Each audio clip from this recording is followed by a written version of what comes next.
Hi hello வணக்கம் மக்களே, எல்லாரும் எப்படி இருக்கீங்க? நான் தான் உங்க ஃபன் ஃபேக்ஸ். இன்னைக்கு புதன்கிழமை, எப்படா வீக்கெண்ட் வரும்னு யோசிப்போம். அதாவது வீக் டேஸ்க்கும் வீக்கெண்டுக்கும் நடுவுல இருப்போம். இன்னைக்கு நம்ம ஸ்பெஷலான சூப்பரான கண்டென்ட் நிறைய பார்க்க போறோம். அதுக்கு முன்னாடி ஃபன் ஃபேக்ஸ் டீம் சார்பாக மக்கள்கிட்ட ஒரு விஷயம் சொல்லணும். நாங்க இன்னையில இருந்து ப்ரொமோஷன் ஸ்டார்ட் பண்ணிட்டோம் மக்களே. ஆல்ரெடி ப்ரொமோஷன்லாம் பண்ணிட்டு தான் இருக்கோம். இனிமேல் அதை அதிகப்படுத்தலான் இருக்கோம். இப்போ எக்ஸாம்பிள் சொல்ல போனா, சில பேர் ஓன் ப்ராடக்ட்ஸ் வச்சு சேல்ஸ் பண்ணிட்டு இருப்பீங்க. பேக்கரி ஆகட்டும், எலக்ட்ரானிக் ஷாப்பு, எலக்ட்ரிக்கல் ஷாப்பு, சில பேர் டைல்ஸ் கடை வச்சிருப்பீங்க, beauty parlour, makeup products, dress shop, hotel, fancy store, mobile showroom, பொட்டி கடை கூட சில பேர் வச்சிருப்பீங்க. அதுவும் பிசினஸ் தானே. அந்த மாதிரி உங்களுக்கு ஏதாவது ப்ரொமோஷன் பண்ணா நாங்க பண்ணி தரோம். நாங்க குவாலிட்டியா பக்காவா பண்ணி தருவோம். ஆல்ரெடி ஒரு பெரிய இன்ஃபுளுசருக்கு நாங்க பண்ணியிருக்கோம். அதை நான் காட்டுறேன் ப்ரூஃபை. ஃபர்ஸ்ட் நீங்க பாருங்க. உங்க எல்லாருக்குமே தெரிஞ்சிருக்கும், இந்த இன்ஸ்டாகிராம் இன்ஃபுளுசர் ராஜி. இவங்க இன்ஸ்டாகிராம்ல ட்ரெஸ் ஆகட்டும், அவுட்ஃபிட் இதுக்கு ப்ரமோஷன் பண்ணுவாங்க. ராஜி அவங்க அம்மாவும் ஒரு ப்ரொமோஷன் வீடியோ ஷூட் பண்ணியிருந்தாங்க, ஒரு பார்லர் வீடியோ. அது அவங்க மொபைல்லயே ஷூட் பண்ணாங்க. எனக்கு அதை ரா ஃபுட்டேஜ் அனுப்பிச்சாங்க. நம்ம டீம் அந்த ஃபுட்டேஜை ஃபுல்லா பார்த்துட்டு நிறைய தனித்தனியாக அனுப்பிச்சாங்க. அதெல்லாம் எடிட் பண்ணி ஒரு ப்ரொமோஷன் வீடியோ எப்படி இருக்குமோ அந்த மாதிரி தரமா நம்ம டீம் எடிட் பண்ணி கொடுத்தாங்க. அவங்களுக்கு அது பிடிச்சிருந்துச்சு, அவங்க இன்ஸ்டால போட்டிருக்காங்க. நான் ஃபுல் வீடியோ காட்டுறேன் பாருங்க. இதை பார்த்துட்டு இன்னொரு விஷயம் நான் காட்டுறேன். ஆமாவா, எல்லாம் முடிஞ்சிச்சு, கிளம்பலாம். நானா eyebrow, de-tan, clean up, oil massage, hair cut, manicure எல்லாமே பண்ணிக்கிட்டேன். மாசத்துக்கு எவ்வளவுதான் செலவு பண்ண? ஒரு 4000 போச்சா? இப்போ ஜஸ்ட் 999 rupees தான். எங்கம்மா போறேன்? 999 இவ்வளோ ஆஃபர்ஸ் கொடுக்குறாங்கன்னு தெரிஞ்ச உடனே அம்மா ஓடி போய் இந்த சர்வீஸ்லாம் எடுத்துக்கிட்டாங்க. இந்த ஆஃபர் டீட்டெயில்ஸ், இது எங்கே இருக்குன்னு லொக்கேஷன்லாம் தெரிஞ்சுக்க காமெண்ட் ஆஃபர் நானே உங்களுக்கு சென்ட் பண்ணுறேன்.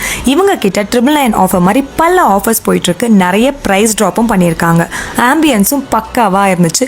லேடிஸ்க்கு ப்ரைவேட்டாக செக்ஷனும் இருக்குது. இவங்க shop name cuts and comb, Madambakkam, opposite to Sudarshan Nagar bus stop. So கண்டிப்பாக விசிட் பண்ணிடுங்க.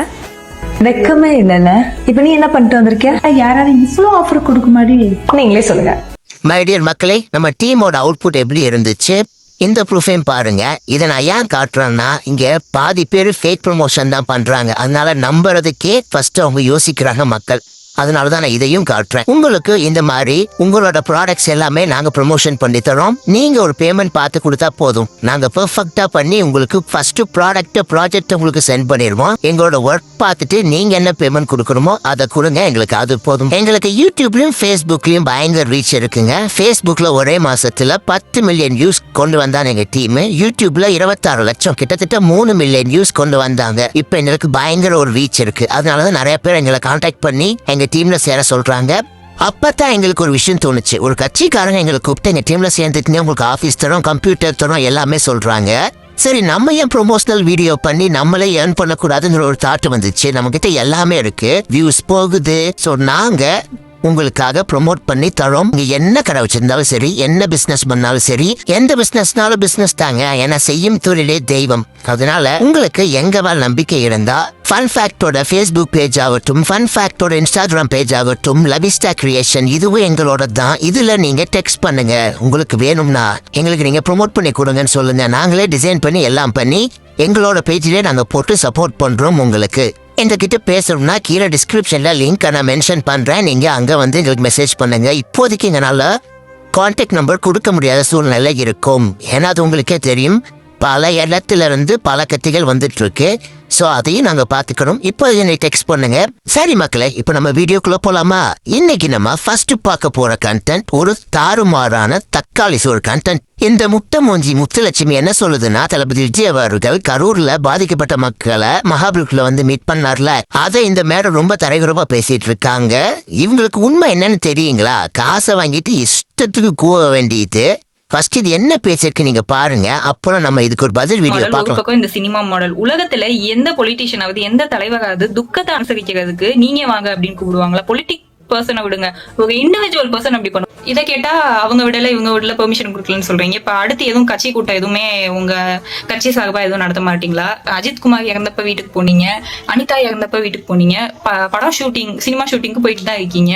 அப்போ இந்த மாதிரி ஒரு சாக்கு போக்க வந்து இப்பயும் சொல்லி ஒரு எலைட் பாலிடிக்ஸ் பண்ணிட்டு இருக்கீங்க. இதுல முழு மண்ட உனக்கு விஷயம் தெரியுமா இல்ல தெரியாதா? காவல்துறை பர்மிஷன் தரல, தாவேக்கா தரப்புல இருந்து அப்ப புடிச்சு கரூர்ல போயிட்டு பெர்மிஷன் கேட்டுட்டு இருக்காங்க. யாருமே தரல. சரி சத்திரம் பார்க்கலான்னு சத்திரத்தை பார்த்து அவங்க அட்வான்ஸ் கொடுத்தா மேனேஜர் ஈவினிங் அட்வான்ஸை திருப்பி கொடுத்துட்டாராம். உங்களுக்கே தெரியும்ல எங்களால் எதுவும் பண்ண முடியாதுன்ட்டு. அதையும் மீறி போலீஸ்ட்ட போனா அவங்க ஒரு சத்திரத்தை சொல்றாங்களா, அந்த சத்திரத்துக்கு காம்பவுண்ட் சிவில் கூட இல்லையா. இதை நான் சொன்னா நம்ப மாட்டீங்க, ஒருத்தர் சொல்லியிருக்காரு, அதை பாருங்க. ஒரு வீட்டுக்கு போகணும்னா திண்டுக்கல் போகணும், சேலம் போகணும், திருப்பூர் போகணும். அப்போ ஒரு மாவட்டத்திலையும் பர்மிஷன் வாங்கணும். எல்லாமே உங்களுக்கு தெரியும், ப்ரோட்டோகால் இஷ்யூஸ் என்னன்றது உங்களுக்கு தெரியும். First point. ரெண்டாவது பாயிண்ட், பிராக்டிகலாவே போக முடியாது. ஏனென்றால் அங்க போனீங்கன்னா அந்த மெயின் ரோட்ல கார் ரோட்ல நிற்கும். அங்கேருந்து ஒரு 600 மீட்டர் 500 மீட்டர்ஸ் நீங்க உள்ள அப்படி குறுகிய சந்துல உள்ள பூந்து போய் தான் அவங்களை பார்க்கணும். இது அவரை வச்சுட்டு பண்றதுக்கான வாய்ப்புகள் நிச்சயம் கிடையாது. ஏன்னா 2 பக்கமும் வீடு, 2 பக்கமும் ரோடு, எங்கே இருந்தாலும் எகிரிச்சிருவோம். இவர் போறாருன்னா இந்த பக்கம் சந்து அந்த பக்கம் சந்து இருக்கு சார், நமக்கு அந்த ரூட் தெரியாது, அவனுக்கு தெரியல, உள்ள வந்துட்டானா. இது ஒரு பாயிண்ட். லீகலா அதாவது பிராக்டிகலா நம்ம ஒரு சைடு டிஃபரெண்ட் பண்ண பிராக்டிகலா இந்த ப்ராப்ளம். அப்ப இங்க போனா அங்க போகணும், அங்க போகணும், எல்லா இடத்துக்கும் போகணும், அது பண்ண முடியாது. இதை தாண்டி இன்னொரு விஷயம், அங்க இடமும் கிடைக்கும். அப்ப என்ன பிளான் பண்றாங்க, பிராக்டிகலா எல்லாத்துக்கும் போக முடியாது. அப்ப ஒன்று பண்ணுவோம், ஒரு சத்திரத்தை புக் பண்ணுவோம். இப்ப திருமணம் பண்ணாரு, அவர் தானே பண்ணாரு, அது வேற ஒரு கணக்கு. அது பண்ணி பப்ளிசிட்டி, அதுக்கப்புறம் செக் ஹானர் ஆகல, அதெல்லாம் வேற. பட் இங்க பண்ணும்போது அப்போ சத்திரத்தை புக் பண்ணுவோம். சத்திரத்துக்கு எல்லாரையும் வர வச்சிரும். காலையிலேருந்து மாலை வரை நான் இருக்க போறேன். எல்லா குடும்பத்தையும் ஒரு 1/2 மணி நேரமாவது மனம் விட்டு பேசணும். இந்த முக்தமூஞ்சி முத்துலட்சுமிக்கு நான் இப்ப பதில் சொல்றேன். ஏன் தளபதி விஜய் அவர்கள் கரூர் போய் பார்க்கல, பர்மிஷன் தரல, அது கூட விடுங்க. அதையும் மீறி அவர் போயிருந்தால் என்ன நடந்திருக்கும்? மீடியாக்காரங்க கேமராவை தூக்கிட்டு ஓடி வந்து மூஞ்சிக்கு முன்னாடி வந்து கேமராவை நீட்டிட்டு நிற்பானுங்க. எப்படி அவர்னால பேச முடியும் ஃப்ரீயா, கம்ஃபர்டபுளா? அவர் என்ன பண்ணாலும் அதை ட்ரோல் பண்றதுக்கு அது எந்த விதத்துல வேணா எப்படி வேணா இப்ப இருக்கிற டெக்னாலஜியில மாத்தலாம். அது எல்லாருக்குமே தெரியும். அவர் காலில் விழுந்து வீடியோ வந்துச்சுன்னா நீங்க என்னெல்லாம் பண்ணுவீங்க?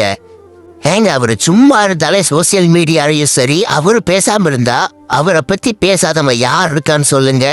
காசை வாங்கிட்டு இஷ்டத்துக்கு அவரை பத்தி தப்பு தப்பா கூவுறது, வீட்டுக்குள்ளேயே இருந்துகிட்டார், அது பண்ணிட்டார், இது பண்ணிக்கிட்டார்னு. மக்களாகி உங்ககிட்ட ஒரே ஒரு கேள்வி கேட்கிறேன். இவர் கரூர் வந்தார்னா கண்டிப்பா மீடியா வருவாங்க.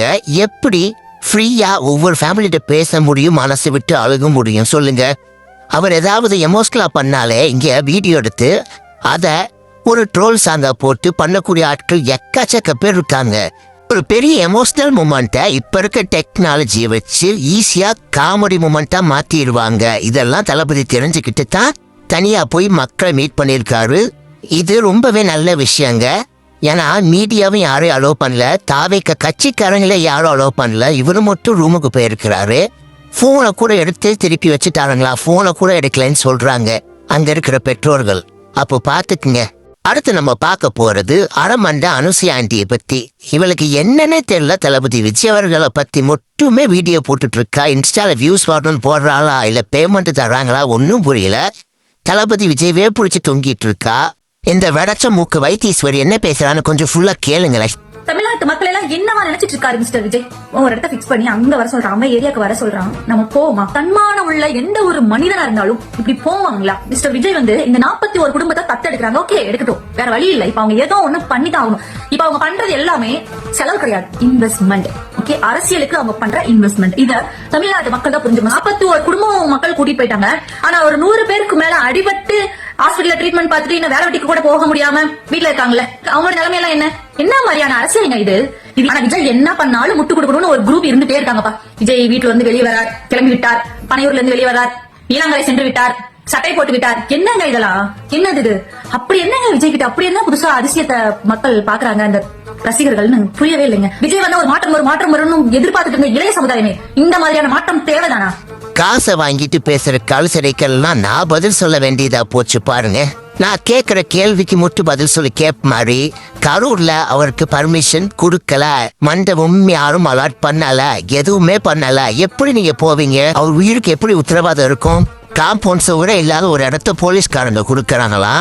அந்த இடத்துல பொதுமக்களும் கூடிடுவாங்க, மீடியாவும் கூடிடுவாங்க. எப்படி அவனால பேச முடியும்? ஏமா நீ அறிவாதான் பேசுறியா இல்ல அறிவு ஆத்துல மிதக்க விட்டுட்டு வந்து பேசுறியா? போன வீடியோல முக்தமூஞ்சி முத்துலட்சுமியை பார்த்தோம். இந்த வீடியோல கொட்டமூக்கி கோகிலா பார்க்க போறோம். இந்த கொட்டமூக்கி கோகிலா என்ன பேசுதுன்னு ஃபர்ஸ்ட் நீங்க பாருங்க, அதுக்கப்புறம் நம்ம பார்ப்போம். தமிழக வெற்றி கழகம் கிடையாது, தலைமறைவு வெற்றி கழகம். பாளையங்கோட்டை உங்கள் விஜய், புழல் உங்கள் விஜய், மதுரை உங்கள் விஜய், சேலம் உங்கள் விஜய். அத்தனை மத்திய சிறைச்சாலைகளும் உங்களுக்காக காத்துக்கிட்டு இருக்கு. நீ இரங்கல் செய்தி விடுற முதல்ல இரங்கல் செய்தியில நன்றிங்கிற வார்த்தை இவர்கிட்ட தான் பார்த்தேன். பெத்து வளர்த்து ஆளாக்கின அப்பா வீட்லயே ஒட்டு கேட்பு கருவி வச்ச ஐயா அன்புமணி ஒரு பக்கம், இன்னொரு பக்கம் நம்ம கைப்புல அண்ணா அண்ணாமலை அவர்கள் ஒரு பக்கம், இவங்க எல்லாம் முட்டு கொடுத்துட்டு இருக்காங்க. ஆனா எந்த வருத்தமும் துயரமும் குற்ற உணர்வும் இல்லாம எனக்கு முட்டு கொடுத்த அரசியல் தலைவர்களுக்கு நன்றிங்கிறான். ஒரு 80 மீட்டர் தூரத்துல நின்னு காப்பாத்துங்க காப்பாத்துங்கன்னு கதறி கதறி ஒருத்தர் கத்துறாரு. இது கேரவன்ல ஏறி நின்னுகிட்டு 8 கோடி மக்களை காப்பாற்ற போறேன்னு பேசுறாரு. 80 மீட்டர் தூரத்துல கேட்கிற உதவி கேட்க மாட்டேங்குது. இந்த அளவிற்கு 41 உயிர்களை நரபலி எடுத்த அரக்கன் அசம்பாவிதம் நடக்குதுன்னு தெரிஞ்சோடனே அப்படியே விட்டுட்டு ஓடி போனவர் தான். 7 செகண்ட்ல விமான நிலையம் போய் வீட்டுக்கே 1.5 மணி நேரத்துல போயாச்சு. இந்த பேச்சு பேசுற ஏம்மா எச்சல புடுங்கி எமகாதகி. கரூர் இன்சிடென்ட் அப்ப தளபதி விஜய் அவர்கள் கரூர்ல இருக்கணும் தான் நினைச்சாரு. போலீஸ்காரங்க தான் நீங்க எந்த பிரச்சனையாருன்னு சொல்லிட்டு எஸ்கார்ட் பண்ணி அவர் வழி அனுப்பி வச்சிருக்காங்க. எப்படி எஸ்கார்ட் பண்ணி? இல்ல நான் கேட்கறேன், ஒரு கட்சி தலைவர் இப்படித்தான் அவ இவனு பேசுவியா? இப்படித்தான் உங்க வீட்டுல உனக்கு சொல்லி கொடுத்தாங்களா? இப்படித்தான் உங்க வீட்டுல உங்க அப்பா அம்மாவெல்லாம் நீ பேசுவியா? வார்த்தை அளந்து பேசுமா? மைக் இருந்தா நம்ம என்ன வேணா நொட்டலாம் அப்படிங்கிற ஆணவத்தை தயவு செஞ்சு அடக்குன்னு. அடுத்து நம்ம பார்க்க போறது சொரிமண்ட சொப்னாவை பத்தி. எல்லாருமே கேக்குறீங்க ப்ரோ பேட் வேர்ட்ஸ் வேணாம் ப்ரோ அப்படின்ட்டு. நீங்க இந்த வீடியோ பாருங்க. இந்த அம்மா பேசின வீடியோவை காசை வாங்கிட்டு எங்க இப்படியாங்க பேச முடியும்? நான் பேட் வேர்ட்ஸ் பேசுறேன்னு சொல்றீங்கல்ல, இந்த வீடியோ பாருங்க. எங்க நான் உண்மையான தளபதி ரசிகங்க. நான் துள்ளாவணும் துள்ளும்லேருந்து தளபதி ரசிகன். அவரை நான் அப்ப இருந்து இப்ப வரைக்கும் ஃபாலோ பண்ணிட்டு வரேன். நிறைய பேருக்கு தெரியாத நிறைய விஷயங்கள் இருக்கு. தளபதி சொல்லி மக்கள் மன்றம் எவ்வளவு உதவிகள் பண்ணிட்டு இருக்காங்க தெரியுமா? இன்ன வர ரத்த தானம், ரொட்டி பால் திட்டம் போய் கேட்டு பாருங்க, எல்லாருக்குமே தெரியும். அதுக்கப்புறம் விலையில்லா மருந்தகம், குழந்தைகளுக்கு படிக்கிறதுக்கு நோட்டு புக்கு எல்லாமே செலவு பண்ணிட்டு இருக்காங்க. கேட்டா அரசியலுக்கு முன்னாடி என்ன பண்ணாரு, என்னத்தை கிழிச்சாருன்னு கேக்குறீங்கல்ல, போய் பாருங்க கூகுள்ல. எல்லாருக்குமே உண்மை தெரியும். யூடியூப்ல கூட இருக்கு அந்த வீடியோ. இது தெரியாம சில தற்கொலைகள்லாம் ஓவரா வாயடிச்சிட்டு இருக்குங்க. அதுக்கு முன்னாடி இந்த அம்மா என்ன பேசுதுன்னு பாருங்க. எனக்கே செம்ம கடுப்பாகுது. பிஞ்ச விளக்கமாத்துல பீஸாவை தட்டவி அடிக்கணும் போல இருக்கு. நீங்க பாருங்க, பார்த்துட்டு சொல்லுங்க. என்ன விஜய்க்கு கிடையாது, சாரி அந்த பையனை நம்ம இழுக்கணும். ஆமா என்னன்னு கறி 41 குடும்பமும் சேர்ந்தா இளவு கேட்க அவர் உங்களை பாப்பாருன்னு பார்த்தா நீங்க போறீங்களே. சரி போனவரே ரைட்டு. வரையில் அவரோட சிறுநீரை அதாவது மூத்திரத்துக்கு கொஞ்சம் பாட்டிலில் வாங்கிட்டு வந்து வீட்டுகளில் எல்லாம் தெளிச்சுருங்க. தெளிச்சுக்கிட்டு அதுக்கப்புறம் அவர் தான் படத்தை வச்சு அவரை வச்சு சாமியாக நினச்சி கும்பிடுங்க. அங்கே செத்து போன குழந்தைகளுக்கு உங்களுக்கு அதை பற்றி எதுவும் தெரியாது பாவம். ஆனால் அந்த பெரியவங்களாம் செத்து போனாங்களே அவங்களோட வயிற்றுச்சலாம் உங்களுக்கு சும்மாவே விடாதுடி. விட்டா அங்கே போய் பனையூர்லேயே போய் நீங்கள் ஓட்டு போட்டுட்டு வந்துருவீங்க போல இருக்கே. இந்த கேள்ட்டு முண்டை சொன்னதை கேட்டீங்களா? கேவலம் பிச்சை காசுக்கு பீஸாவுக்குள்ள அள்ளி திம்பா போல. அடுத்து நம்ம பார்க்க போறது பனங்கொட்டை மண்ட பத்மாவை பத்தி. ஒன்னே உங்களுக்கு கேட்கணும், எந்த இவ்வளோ புருஷன் புள்ள குட்டிலாம் இல்லையா? காசு கொடுக்குது ஒரு குரூப்ன்ட்டு இஷ்டத்துக்கு தளபதி பத்தி பேச வெளியாடி இன்ஸ்டாலா இதே பொழப்பு மயிரா வச்சிருக்கீங்களா? கரூர்ல 41 பேர் இறந்தாங்க. அதுக்கு நீங்க லேட்டா வந்ததான் காரணம் உங்களுக்கும் தெரியும், ஆண்டவனுக்கும் தெரியும். சரி நடந்து போச்சு. இனிமேலாவது திருந்தி ஒரு நல்லவனா இருப்பீங்கன்னு பார்த்தா நேற்று மகாபலிபுரத்தில் பாதிக்கப்பட்டவங்களை கூப்பிட்டு நிவாரணம் கொடுக்குறேன்னு சொல்லி உங்க பணக்கார திமுறை காட்டியிருக்கீங்க. உங்க நடவடிக்கைகள் எப்படி தான் இருக்கு? பயங்கர அனுபவமா இருக்கு. அதாவது ஒரு நாய்க்கு தட்டு நிறையா சோறை வச்சுட்டு அதை காலையில் தட்டி விட்டா எப்படி இருக்கும், அந்த மாதிரி இருக்கு சார். இதே மாதிரி உங்கள் அப்பா சந்திரசேகரும் உங்கள் அம்மா சோபாவும் ரோட்டில் வாக்கிங் போகிறாங்க. உங்களை விட ஒரு பணக்காரன் இடிச்சு கை காலெலாம் உடஞ்சிருச்சு. அவன் சொல்கிறான், அந்த வாங்க என் பங்களாக்கு வாங்க, உங்க நான் நிவாரணம் தரேன் வாங்கன்னு சொல்லி கூப்பிட்டா நீங்கள் உங்கள் அப்பா அம்மாவை அனுப்புவீங்களா மாட்டீங்களா? எனக்கு உண்மை தெரிஞ்சாகணும் சார். ஏமா சாரி மண்ட சொப்னா, அவரை பத்தி பேசினா நீ அவரை பத்தி பேசு. ஃபர்ஸ்ட் அவரை பத்தி பேசுறவனுக்கு ரைட்ஸ் கிடையாது. அவங்க அப்பா அம்மாவை பத்தி பேசுற, இதுதான் உன்னோட வளர்ப்போ? நேற்று மகாபலிபுரம்ல வர வச்சு பேசினாரு வாய்க்கிறிய வக்கனையா பேசுறியே. அவரு மீடியா முன்னாடி பேசினா மீடியா அவரை என்னெல்லாம் பாடுபடுத்துவாங்க. நான் தெரியாம தான் கேட்கிறேன். இன்னும் மூளை இருக்கல, மூளையை கழட்டி வச்சுட்டு பேசுறியா? கரூர் சம்பவத்துல உயிரை இழந்த குடும்பத்தினர் சொல்றாங்க அவர் காலில் விழுந்தாரு, மன்னிப்பு கேட்டார்னு. இத்தனைக்கு அந்த மீடியா கிடையாது. இதவே நீங்க அரசியல டிராமானு உருட்டுறீங்களே. கரூர்ல மீடியா முன்னாடி உங்களை எல்லாம் வச்சுட்டு அவர் இதை பண்ணனா என்ன பண்ணுவீங்க நீங்க? மூடிட்டு போடி. சரி மக்களே, இந்த வீடியோவோட நான் கண்டென்ட்டை முடிச்சுக்கிறேன். உங்களுக்கு கோடி நன்றிகள். ஏன்னா என்னதான் நாங்க அவ்வளோ வேலை பார்த்து எஃபர்ட் போட்டு வீடியோ போட்டாலும் நீங்க தரீங்கள ஒரு ஆதரவு. நான் லைக்ஸ் வியூஸை சொல்லலை, கமெண்ட்டை சொல்றேன். உங்க நல்ல மனசுக்கு நல்லா வருவீங்க, வேற லெவல். அதெல்லாம் பார்க்கும் போது எங்களுக்கு இன்னமும் உற்சாகத்தை அளிக்குது. மக்களாகிய உங்ககிட்ட இன்னைக்கு ஒரு கொஸ்டின். நீங்க எந்த மாவட்டம் கேட்டேன், நீங்க எந்த ஊருங்கிறத கமெண்ட்ல சொல்லுங்க. அதுவும் இல்லாம உங்க கடைகளுக்கு நான் சொல்ற மாதிரி என்ன ப்ரொமோஷன்னாலும் எங்களை கான்டாக்ட் பண்ணுங்க, நாங்க சூப்பரா பண்ணி தரோம். மைடியர் மக்களே, உங்ககிட்ட சொல்றதுக்கு என்ன இருக்கு? எங்க எஸ்டிமேஷன் இப்ப 5 லட்சம். ஸோ அதுக்காக நாங்க கொடுத்து எஃபோர்ட் போட்டு உழைக்கணும். அதுக்கு எங்க டீம் ரெடியா இருக்கு. ஏன்னா அட்வான்ஸ் கேட்குறாங்க, சிஸ்டம் வாங்கணும், இந்த பசங்களுக்கு fees, semester fees, EB bill, current bill. அதை ஆஃபீஸையே நாங்கள் வீடாக மாற்றி அங்கேயே எடுத்துக்குவோம், ஓரத்தில் படுத்துக்குவோம். எங்கள் பிளான் அதெல்லாம் மேட்டர் இல்லை. என்னோட சப்ஸ்கிரைபர் உங்ககிட்ட கேட்குறேன், என்ன பிஸ்னஸ் பண்ணாலும் கடை வச்சிருந்தாலும் உங்களை பண்ணணும், உங்கள் பிஸ்னஸை ப்ரமோட் பண்ணால் எங்களை நீங்கள் தாராளமாக ட்ரெக் பண்ணலாம். ஃபன் ஃபேக்ட்ஸ் எப்போவுமே எங்கள் கூட கடைசி வரைக்கும் இருக்கும். என்னதான் காசு பணத்தை தாண்டி நமக்கு ராங்கான பாண்டிங் இருந்தால் அதுவே போதுங்க. இந்த உலக நல்ல மனுஷங்களை சம்பாதிக்கிறது ரொம்ப கஷ்டம். எல்லாரும் ஃபேக்கா பொய்யா தான் இருக்காங்க. எந்த கட்சிக்கும் நாங்கள் விலை போகாமல் தளபதி ஒருவரையே நம்பி அவருக்காக எப்பவுமே இந்த சேனலை நாங்கள் தொடர்ந்து நடத்தி கொண்டிருப்போம். உங்களால் முடிந்தால் மட்டும் எங்களுக்கு நிதி உதவி செய்யுங்கள். நீங்கள் செய்யும் உதவி எங்களை இன்னும் உற்சாகப்படுத்தும், ஊக்கமளிக்கும். நன்றி, வணக்கம். மக்களே, ஒரு நிமிஷம். வீடியோ முடிக்கலான்னு போகும்போது கடைசியா ஒரு வீடியோ தூக்கிட்டு நம்ம பசங்க வராங்க. மடகஸ்கர் மண்ட மாலினி ஆன்டி வீடியோ தான் நம்ம இப்போ பார்க்க போறோம். கடைசி வீடியோ நீங்க பாருங்க. பார்த்துட்டு அது என்ன பேசுன்னு ஃபர்ஸ்ட் நம்ம கேட்டோம். அப்படிதான் சரியா இருக்கும். தளபதி அப்படிங்கறத விட இது வரைக்கும் பொருத்தமானதா இருக்கும். ஏன்னா அரசியல் வந்ததுக்கு அப்புறம் தான் விஜயோட நடிப்பு எப்படி இருக்கு, அவருடைய நடிப்பு திறமை எல்லாம் இப்போ மக்களுக்கு புரிய ஆரம்பிச்சிருக்கு. அதனால இந்த பட்டம் தான் அவருக்கு பொருத்தமா இருக்கும். வரக்கூடிய காலங்களில் அவர் இனிமே தொடர்ந்து படம் நடிப்பதற்கான வாய்ப்புகள் இருக்கலாம். அதனால தளபதிங்கிறத விட இந்த பட்டம் அவருக்கு பொருத்தமானதா இருக்கும். ஏன்னா கரூர்ல சம்பவம் நடந்து 30 பேர் உயிரிழந்துட்டாங்க. அப்பவே சும்மா கல்லு மாதிரி ஏர்போர்ட் போன மனுஷன் திரும்பி கூட பார்க்காம அந்த கேள்விக்கு கூட பதில் சொல்லாம சும்மா கல்லு மாதிரி போன மனுஷன் 30 நாள் கழிச்சு இன்னைக்கு கண்ணீர் விட்டாராம், கதறினாராம், வருத்தப்பட்டாராம், மன்னிப்பு கேட்டாராம். திடீர்னு உடையதான் சாகிதான் அந்த மாதிரி இருக்கு. அந்த மக்கள்கிட்ட கேட்கணும், அந்த பகுதி மக்கள்கிட்ட, மகாபலிபுரம் மக்கள்கிட்ட ஏதாவது சத்தம் கேட்குதா அப்படின்னு. என்ன ஒரு நடிப்பு. 30 நாளைக்கு அப்புறம் 3 நாள் கழிச்சு ஒரு வீடியோ போட்டாரு. ஒரு வருத்தமோ ஒரு மன்னிப்போ கூட கேட்கல. அப்ப கூட சிஎம் சார் அப்படின்னு சொல்லி ஒரு டைலாக் அடிச்சாரு. அப்ப கேட்காத மன்னிப்ப இவ்வளவு நாள் கழிச்சு வந்து கேட்கிறாராம் கரூர் மக்கள்கிட்ட. அதுவும் ஏசி ரூம்ல உட்காந்து அவங்கள கரூர்ல இருந்து தன்னோட இடத்துக்கு வரவழைச்சு ஒவ்வொருத்தரையா தன்னோட ரூமுக்கு கூப்பிட்டு அவங்கள்ட்ட பேசிருக்காரு. நான் உங்களுக்கு கடைசி வரைக்கும் உதவியா இருப்பேன், நான் உங்களுக்கு அதுக்கு ஹெல்ப் பண்றேன், இதுக்கு ஹெல்ப் பண்றேன் அப்படின்னு சொல்லி பேசிருக்காரு. ஒருத்தவங்க வீட்டுல துக்கம் அப்படின்னா, அவங்க வீட்டுல யாராவது இறந்துட்டாங்க அப்படின்னா நாம கேட்கக்கூடிய முதல் கேள்வி என்ன இருக்கும்? பாடி எப்ப எடுப்பாங்க, எப்ப தூக்குவாங்க அப்படின்னு நம்ம கேட்போம். எதுக்காக அப்படி கேட்கிறோம்? ஏன்னா கடைசியா அவங்களை போய் பார்க்கணும், அவங்களோட முகத்தை பார்க்கணும், அவங்களுக்கு ஒரு மரியாதை செலுத்தணும் அப்படிங்கிறதுக்காக நம்ம ஓடி போய் பார்ப்போம்.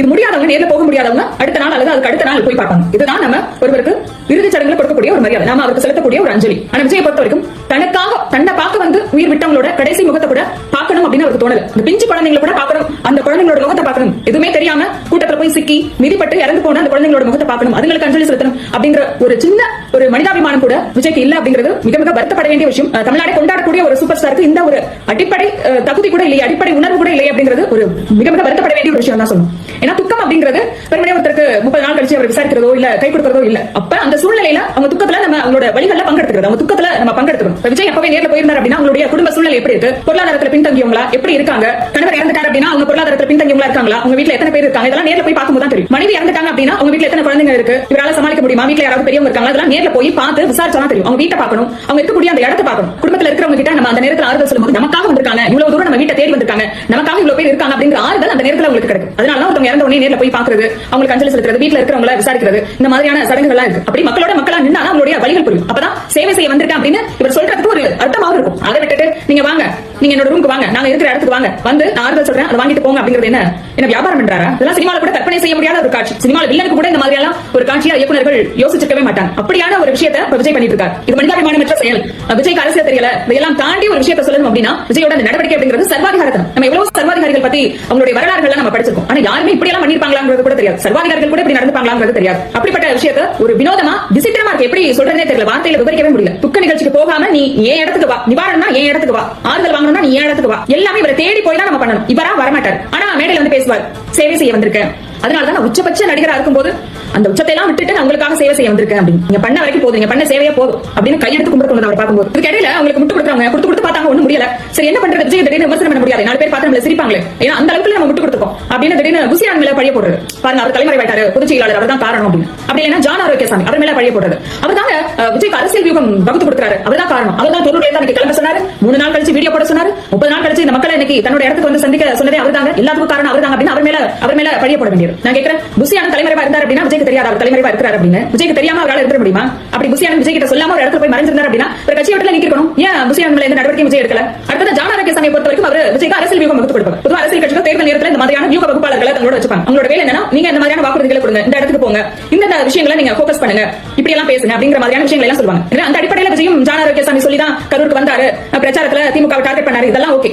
ஆனா கரூர்ல இருந்து அவர் சொல்லி தான் சென்னைக்கு வந்தாரு, 3 நாள் கழிச்சு வீடியோ போட்டாரு, 30 நாள் கழிச்சு கண்ணீர் விடுறாரு, கதறாரு, எல்லாமே அவர் சொல்லி தான் நடக்குது அப்படிங்கறத எப்படி நம்புறது? விஜய்க்கு சுய புத்தியே கிடையாதா? இறந்தவங்க உங்களை பார்க்க வந்தவங்க 41 பேர் செத்து போயிருக்காங்க. அப்ப அவங்கள போய் பார்க்கணும் அப்படிங்கறதுல கூட அதுல கூட நீங்க தேர்தல் வகுப்பாளர்கள் என்ன சொல்றாங்களோ அதை தான் கேட்பீங்களா?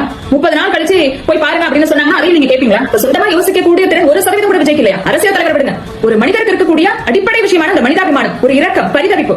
நம்மள பார்க்க வந்து ஒரு பிஞ்சு குழந்தை இறந்துருச்சு, பார்க்க வந்து 13 வயசு குழந்தை இறந்துருச்சு, இப்படியான ஒரு பரிதவிப்பு கூட இல்லையே. உங்களோட ரசிகர்கள் உங்களை கடவுளா நினைக்கிறாங்க, கடவுளுக்கு மேல அப்படின்னு கூட நினைக்கிறாங்க. அவங்க என்ன மாதிரி நினைச்சு போடும். ஆனா நீங்க உங்களுடைய ரசிகர்களுக்காக மட்டும் அரசியலுக்கு வரல, உங்களுடைய ரசிகர்களை மட்டும் நீங்க ஆள போறது கிடையாது. அவர்களை மட்டும் நம்பி வந்தா நீங்க ஆட்சி அமைக்க முடியாது. நீங்க ஒட்டுமொத்தமா தமிழ்நாட்டு மக்களை ஆளணும், அதிகாரம் செலுத்தணும் அப்படிங்கிறதுக்காக வந்திருக்கீங்க, ஆட்சி அமைக்கணும் அப்படிங்கிறதுக்காக வந்திருக்கீங்க. அப்படிங்கும்போது அடிப்படை தகுதியை கொஞ்சமாவது வளர்த்துக்க வேண்டாமா? கொஞ்ச நாளைக்கு முன்னாடி கரூர் சம்பவத்தில் பாதிக்கப்பட்ட குடும்பங்களை போய் பேட்டி எடுக்கிறாங்க. அப்ப அந்த தாய்மார்கள் பேசின விஷயம் இன்னைக்கு வரைக்கும் அதிர்ச்சியா இருக்கு. அதை திரும்ப திரும்ப எத்தனை முறை கேட்டாலும் அந்த அதிர்ச்சியில இருந்து மீளவே முடியல. என் புள்ள போனா பரவாயில்ல, என் புருஷன் போனா பரவாயில்ல, விஜய் பக்கத்துல பாத்துட்டோம் அப்படின்னு பேசுறாங்க. விஜய் யாராலும் கிட்ட பாத்துக்க முடியாது, நாங்க அவளை கிட்ட பார்த்தோம், என்ன பண்றது, அதுக்காக எங்க பிள்ளைய நாங்க பழி கொடுத்துட்டோம் அப்படிங்கிறாங்க. இப்படியான ஒரு முட்டாள் கூட்டத்துக்கு மேல என்ன சொல்றது? ஏதோ ஒண்ணு அந்த அப்படியான ஒரு கூட்டம் வந்து சுத்திட்டு இருக்கு. இனிமே இதை பாக்குறவங்க உங்களுக்கு அறிவுரை சொல்றாங்க, இப்படி எல்லாம் இருக்காதீங்க அப்படின்னு பதறாங்க. அப்போ இது போன்ற வீடியோக்கள் உங்களோட கவனத்துக்கு வந்து ஒரு அறிக்கையாவது விட்டுருக்கலாம். ஆனா உங்களுடைய ஆட்கள் இந்த வீடியோ எல்லாம் போட்டு அதை லைக் பண்றாங்க, ஷேர் பண்றாங்க, ஃபயர் விடுறாங்க. அப்ப இதெல்லாம் நீங்க விரும்புறீங்களா? இவர் தன்னோட ரசிகர்களை திருத்த மாட்டாரு, தற்கொலைத்தனமா அவர்கள் பண்ணக்கூடிய விஷயங்களை லைட் ஆஃப் பண்ணி ஆன் பண்ணி ரசிப்பாரு, முட்டாள்தனமா பேசக்கூடியவர்களுக்கு அறிவுரை சொல்லி ஒரு அறிக்கை விட மாட்டாரு. ஆனா இவர் கொண்டு போய் சிஎம் சேர்ல உட்கார வைக்கணும். இவர் எதுக்காகவும் வெளியில வர மாட்டாரு, அந்த ரூம்ல உட்கார்ந்துப்பாரு. ஆனா அவர் வந்து 2026ல சிஎம் ஆயிடும், என்ன ஆனாலும் சிஎம் ஆயிடும். அப்புறம் இன்னொரு விஷயம் சொல்றாங்க, கரூர் போக முடியல, அனுமதி கொடுக்கல. யார் அனுமதி கொடுக்கல? எப்ப அனுமதி கேட்டீங்க? அதுக்கான ஆதாரம் எங்க வெளியிட்டிருக்காங்களா? கிடையாது. கரூர் சம்பவம் நடந்த உடனே எப்படி ஒரு கட்சி மேல பழிய தூக்கி போட்டாங்களோ அதையே இப்ப வரைக்கும் மெயின்டைன் பண்றாங்க. அழகா நாளைக்கு விஜய் ஆட்சி பிடிக்கிறாரு, அதிகாரத்துக்கு வராரு அப்படின்னா வரமாட்டார், வர முடியாது, வர வாய்ப்பு இல்ல. ஒரு கற்பனைக்கு இவர் அதிகாரத்துக்கு வராரு, ஆட்சியை பிடிக்கிறாரு அப்படின்னு வச்சுப்போம், கற்பனைக்கு தான் சொல்றேன். அப்படி இருந்தா நாளைக்கு புயல், மழை, வெள்ளம் இந்த மாதிரி வரும்போது ஐயா என்னோட பயிரெல்லாம் நாசமா போச்சு, தென்னை மரம் எல்லாம் விழுந்துருச்சு, வீடு ஃபுல்லா வெள்ளம் சுந்துருச்சு, கால்நடை எல்லாம் செத்து போச்சு, இப்படி சொன்னா அதுக்கு எல்லாத்தையும் எடுத்துட்டு வந்து ஒரு லாரியில் அள்ளி போட்டு வந்து என்ன வந்து பாருங்க, நான் கண்ணீர் விட்டு கதறி உங்களுக்கு ஆறுதல் சொல்லி உங்களை பத்திரமா ஊருக்கு அனுப்பி வைக்கிறேன் அப்படின்னு சொல்லுவார். அப்படி சொன்னாலும் ஆச்சரியப்படுறது இல்லை. ஆனா இதை விட ஒரு ஆச்சரியம் என்னன்னு கேட்டீங்கன்னா, அப்ப கூட அவர் பண்ணது சரிதான் அப்படின்னு விட்டு கொடுக்குறவங்க இருப்பாங்க. எனவே விஜய் என்ன பண்ணாலும் ஏன் இப்படி பண்றீங்க, எதுக்கு இப்படி பண்றீங்கன்னு கேள்வி கேட்காம தொடர்ந்து கூட இருக்கிறவங்க விட்டு கொடுத்து தான் இருக்க போறாங்க. அவங்க திருந்தவே போறது இல்ல, விஜயும் திருந்து போறது இல்ல. வரக்கூடிய காலங்களில் அரசியல் காலத்துல இன்னும் என்னென்ன குத்தலாம் அடிக்க போறாங்களோ. ஆன்டிகளின் அராஜகம் சோசியல் மீடியாவில் தாங்க முடியவில்லை மக்களே. இவர்களெல்லாம் காசை வாங்கிட்டு என்னெல்லாம் பேசுறாளுங்க. ஆனா கர்மான்னு ஒரு விஷயம் இருக்குங்க, நான் முழுக்க நம்புறேன். அந்த கர்மா, நீ ஒருத்தருக்கு கெட்டது செஞ்சா கண்டிப்பா அந்த கர்மா உன்னை தேடி கெட்டது செய்யும். இது நிதர்சனமான உண்மை. இவங்கெல்லாம் பாருங்களேன் எவ்வளவு கஷ்டப்பட போறாங்கன்னு. கடவுள் இருக்காரா இல்லையான்னு தெரியாது, ஆனா கர்மா கண்டிப்பா இருக்கு.